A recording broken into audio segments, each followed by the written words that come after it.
Hello, this is the third video clip for the last lecture of the class. It's about the evaluation of transportation security, and Congress is another stakeholder in this process of evaluating transportation security. They have oversight on DHS, on TSA.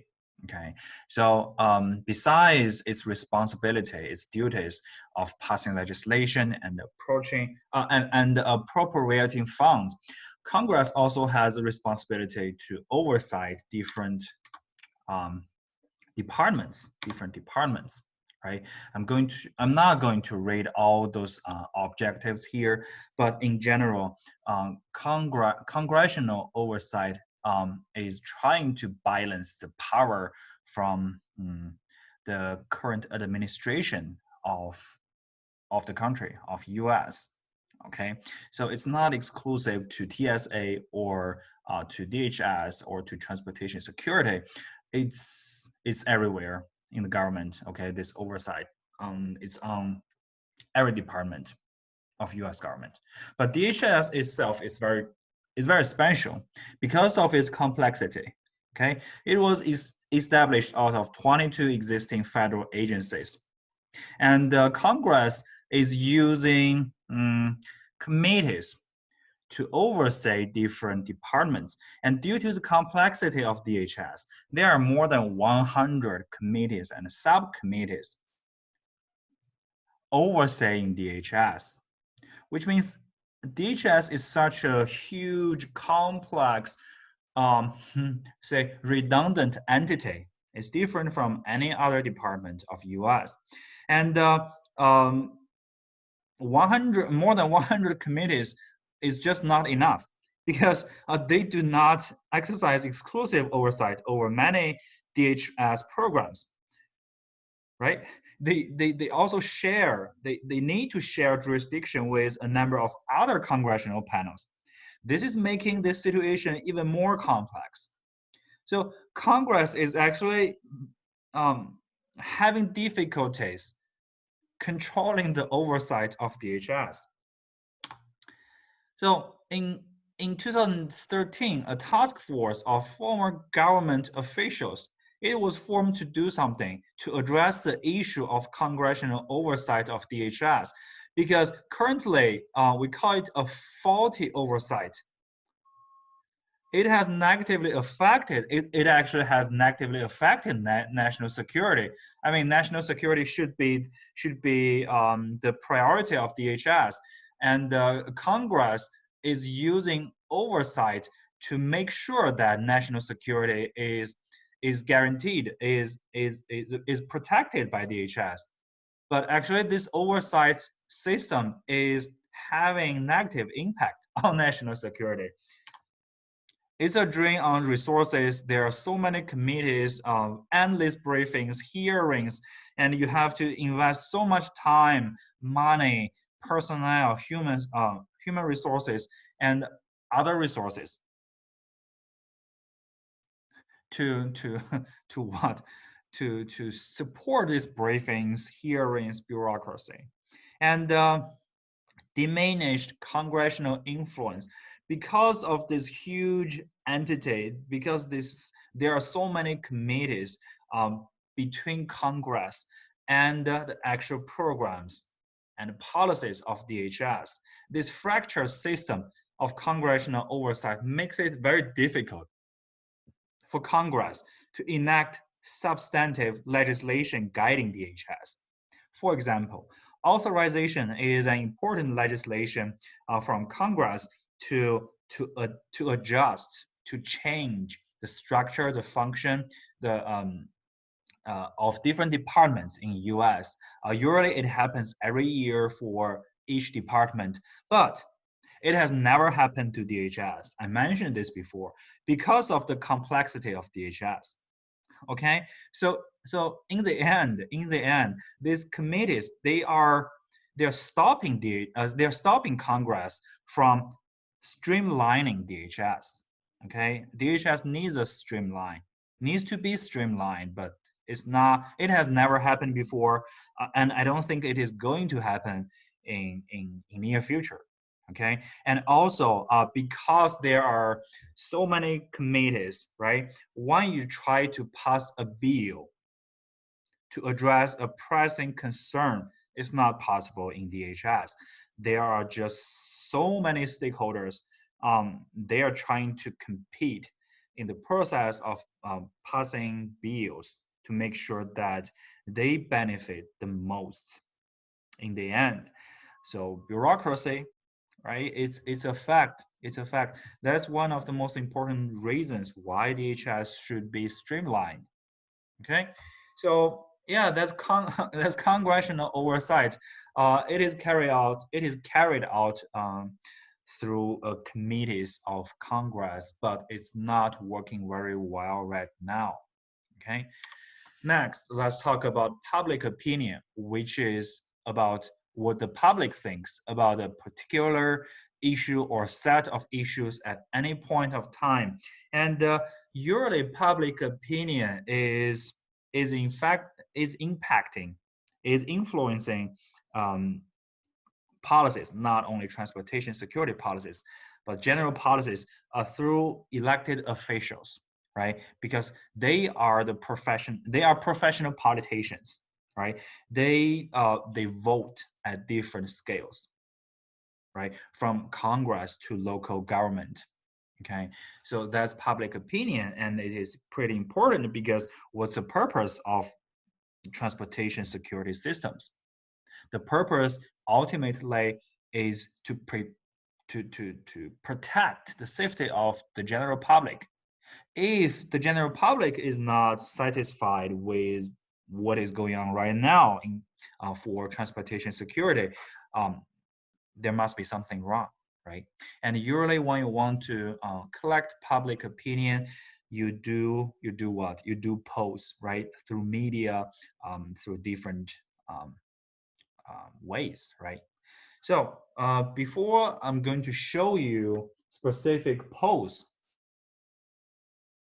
for the expression of public opinion, I just want to jump to the conclusion first.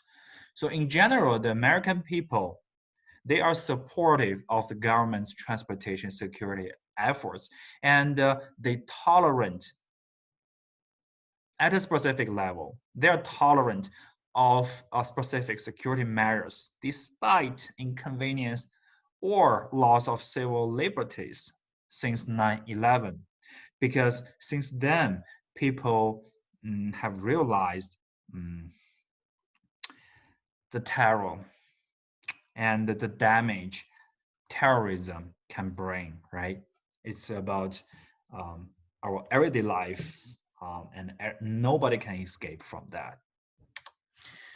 And yeah, let's see some examples. What about people's opinion on risk assessment? Okay, so Washington Post and ABC News, um, they they initiate a lot of polls, right, on different, I mean, in different realms, but in transportation security, they initiated this polls, and one of the question is that, are you personally worried about traveling by commercial airplane because of the risk of terrorism, or do you think the risk is not that great? So yeah, different polls from different years, from 2001 to 2010. Okay, you can say there are less and less people worried about traveling using a commercial plane, and more people, they're becoming more they're becoming not worried, okay, using commercial airlines, which means that actually the transportation security policies, they are working. They are working because people are getting more and more confident, and they are not afraid of taking airplanes anymore. Of course, compared to 9/11, so you can say that right after 9/11, around 60% of American people, they're worried about taking an airplane. Okay, that's very serious. And how about people's opinion on DHS and TSA? Okay, in 2013, there was a survey by the Pew Research Center. They found that 66% of Americans, they held a positive view of DHS, okay, and 54% majority provided a positive job assessment of TSA, which means people are generally satisfied with their job, with what they have done to protect transportation security. And here are some responses on TSA screening procedures. This is more specific, right? So extremely effective, very effective, somewhat effective. Totally, there are more than 80%. More than 80% population, or not population, sorry. More than 80% of people who received this poll, they felt effective. They think that the screening procedure of TSA is effective, okay? And how about transportation security matters? Do they think they are effective? Do they think they are not invading too much privacy of themselves? Okay, so there was a poll initiated by Washington Post and ABC News again in 2010. And do you support full body X-ray screening? So yeah, support, somewhat support. You can say more than half of the people who took this poll, they were supportive of this new policy. Okay. And do you think these hand-pat measures are justified to try to prevent terrorism, or do you think they go too far in invading personal privacy? Again, people are reasonable. People are reasonable, strongly satisfied, somewhat strongly justified, somewhat justified. More than what? 48%. That's 48%. It's a little bit smaller than half, right? And still, there are a lot of people think that goes strongly too far by using hand to search your body. Okay, so again, you can say that people value privacy, but if it is X-ray, it's okay. But if it is in-person hand pat, it's not that good. It's not that good. And how about civil liberties? Because government, no matter on what specific topic, when the government is trying to push very strong policies, okay, usually people's civil liberties will be sacrificed a little bit.